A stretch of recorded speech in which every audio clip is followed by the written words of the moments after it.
नमस्ते प्यारे बच्चों, आशा है कि आप स्वस्थ होंगे। आज हम कक्षा 8वीं विषय विज्ञान वर्कशीट संख्या 3 करने जा रहे हैं, जिसका टॉपिक है सूक्ष्मजीव। उसमें भी हम किण्वन प्रक्रिया के बारे में आज पढ़ेंगे। चलिए स्टार्ट करते हैं।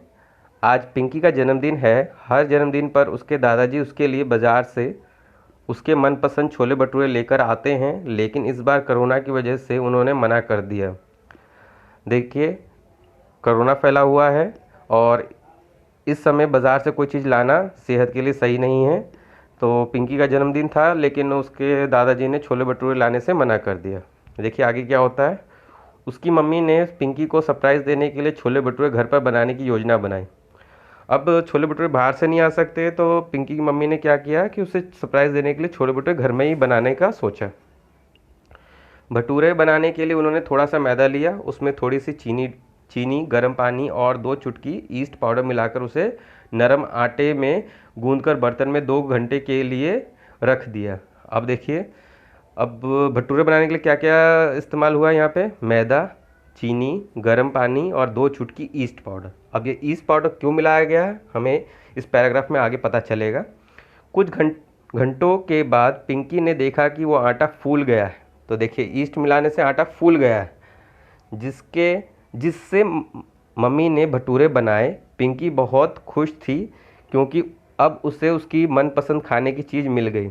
यहाँ पर आटा इसलिए फूल गया क्योंकि उस आटे में मौजूद ईस्ट, जो कि एक सूक्ष्म जीव है, ने तेज़ी से जनन करके श्वसन के दौरान कार्बन डाइऑक्साइड गैस उत्पादित की, और गैस के बुलबुलों ने आटे में फंस कर उसे फुला दिया।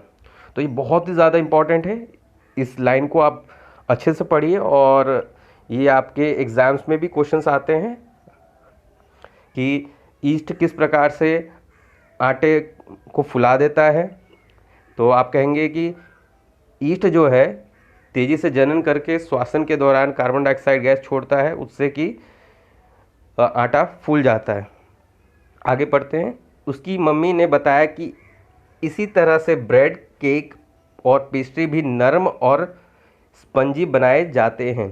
तो बेकरी में ब्रेड बनते हैं, केक बनते हैं, पेस्ट्री बनते हैं, उसमें भी ईस्ट का इस्तेमाल होता है।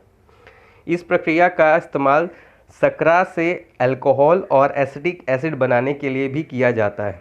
इसका इस्तेमाल कहते हैं अल्कोहल बनाने के लिए भी किया जाता है, एसिटिक एसिड भी बनाने के लिए किया जाता है।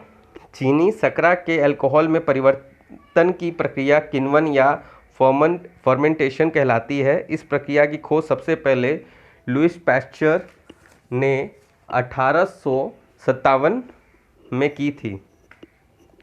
अब आपसे पूछा जा सकता है कि किण्वन की क्या है या फर्मेंटेशन क्या है, तो आप कहेंगे चीनी या शर्करा के अल्कोहल में परिवर्तन की प्रक्रिया किण्वन या फर्मेंटेशन कहलाती है। अब इसकी खोज किसने की, तो लुईस पैस्चर ने की। अब कब की, तो 1857 में की थी। स्वयं को जांचिए। अब ये हमने पूरा पैराग्राफ पढ़ लिया, इसके ऊपर कुछ प्रश्न हैं जो आपको करने हैं, और उसे कर कर अपने क्लास ग्रुप में सेंड करना है फ़ोटोज़ की। तो पहला प्रश्न है यहाँ पे, किण्वन प्रक्रिया की परिभाषा लिखिए। इस प्रक्रिया की खोज किसने की थी। तो देखिए, लास्ट और सेकेंड लास्ट लाइन में हमने यही बात पढ़ी है। चीनी शर्करा के अल्कोहल में परिवर्तन की प्रक्रिया किण्वन या फर्मेंटेशन कहलाता है। इस प्रक्रिया की खोज सबसे पहले लुईस पैस्चर ने 1857 में की। तो आप ये लास्ट की 3 लाइनों से इसका आंसर देख सकते हैं। अब प्रश्न संख्या 2 है, किण्वन प्रक्रिया द्वारा प्राप्त किन्हीं 5 खाद्य पदार्थों के नाम लिखिए। ये भी बहुत आसान है। आपने देखा कि केक बनता है उससे, क्योंकि पिंकी का जन्मदिन था, उसकी मम्मी ने उसके लिए केक बनाया जिसमें ईस्ट का इस्तेमाल हुआ है। तो केक बनता है, ब्रेड बनता है, पेस्ट्री बनती है, साथ ही साथ अल्कोहल और एसिटिक एसिड बनता है। तो आप ये 5 चीज़ें लिख लेंगे। क्या क्या चीज़ें हैं, bread, cake, pastry, alcohol, acetic acid. प्रश्न संख्या 3 देखिए, कौन सा सूक्ष्म जीव किण्वन प्रक्रिया में सहायक है। तो बहुत ही आसान है ये, ईस्ट है। ईस्ट सूक्ष्म जीव है जो किण्वन प्रक्रिया में सहायक है। प्रश्न संख्या 4 है, अपने मनपसंद किसी 2 खाने की वस्तुओं के नाम लिखिए जो किण्वन प्रक्रिया द्वारा बनाए जाते हैं। तो आप कुछ भी लिख सकते हैं जो आपको पसंद हो, ब्रेड है, केक है, पेस्ट्री, तो इनमें से आप कोई भी 2 खाने की चीज़ें लिख सकते हैं। प्रश्न संख्या 5, ऊपर की गई गतिविधि में आटा क्यों फूल गया था, कारण बताइए। तो ये मैंने आपको कहा था पढ़ते समय भी कि ये पॉइंट बहुत ही ज़्यादा इंपॉर्टेंट है। तो यहाँ पे हम देखते हैं, आटा इसलिए फूल गया क्योंकि उस आटे में मौजूद ईस्ट, जो कि एक सूक्ष्म जीव है, ने तेजी से जनन करके श्वसन के दौरान कार्बन डाइऑक्साइड गैस छोड़ी, उत्पादित की, और गैस के बुलबुलों ने आटे में फंसकर उसे फुला दिया। आप इसी तरह से आंसर्स को लिखेंगे। आप इस वर्कशीट को अच्छे से पढ़िए, एक एक प्रश्न का उत्तर लिखिए, उस वर्कशीट की फ़ोटो खींचकर अपने ग्रुप में भेजिए।